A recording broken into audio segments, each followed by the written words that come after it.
Hello everyone and welcome back to Twoguysfinance channel. Today I'm going to walk you through how to cancel Shein order from app. Shein Shein. That's the way I pronounce it. So if the pronunciation is wrong, please bear with me. Thank you. So let's get straight to the guide. Now, it's going to take you less than 2 minutes. First, you need to launch your Shein application. That is the Shein app, and get logged into your account.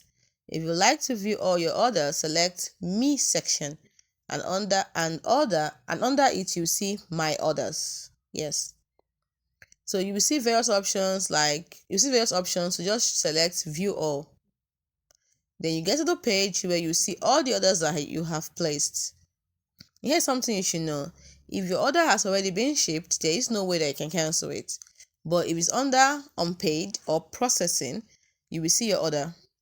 And you will also see remove or simply cancel here. So now all you have to do is cancel it. I repeat, if your order has already been shipped, there is no way you can cancel it. Otherwise, it can be cancelled. So all you have to do is cancel it. And in case you would like to cancel your shipping order or shipped order, you can also tap on the headphone-like icon and talk with the customer support. It's highly unlikely that you get to cancel it once it is shipped, but you can give it a try. So this is how you can solve this problem. Hope you found this information helpful.